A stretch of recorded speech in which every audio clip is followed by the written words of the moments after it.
A lot of classical music has gotten away from that raw expression of emotion and moved towards something that people can't relate to. It becomes a status symbol to be seen at these concerts rather than to be able to experience them. And that is what I believe I was put here to do, to be vulnerable enough to help people experience the music for what it is. We met in the practice room. She was singing a Rossini aria, and I thought, oh, she sings well, but then she got to the cadenza and started going into the stratosphere, and I just turned and looked at her and thought, what?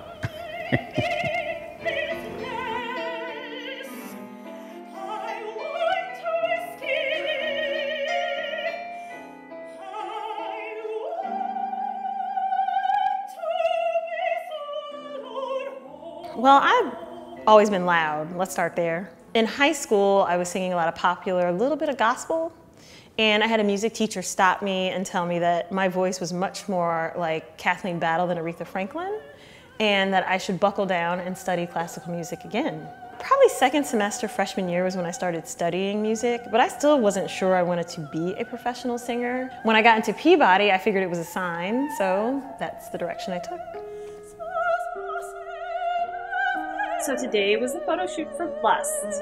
This is a project that has been cooking for a couple of years now.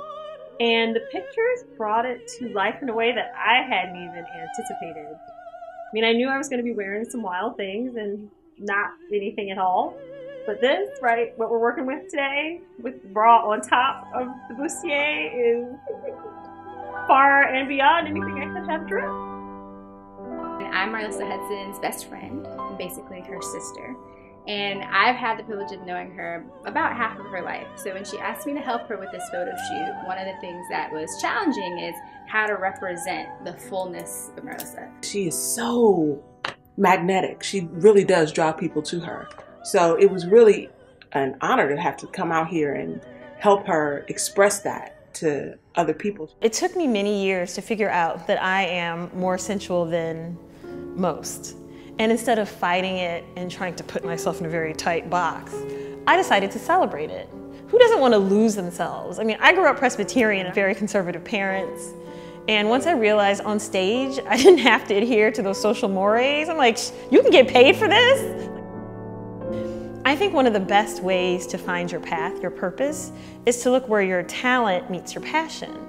So as I sang, there's so much classical music, everything from the sacred to the profane. And I found out I have two gifts. One is to talk about the sacred, people who are going through a spiritual struggle, people who have fallen and are fighting to get up. And the other is to be what I call that chick, the one who steps out on the town and all the other women hate, the one who's unapologetic about her sexuality, who loves her body and is not afraid to let other people know it. So when I got on stage and I kept getting cast as those characters, I figured it must be for a reason.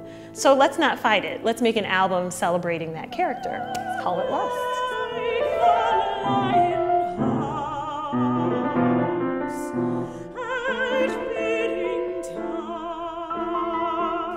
I think we being classical musicians have to present the music to people in a way that they actually want to buy it and want to participate in it. It's no mistake that our audience is literally dying. I don't mean that and to be funny, and I know how to use literally, I promise. And it's something people have been talking about and working on. It's not that they're not aware that there's a problem, but I think the issue's been how to tackle it.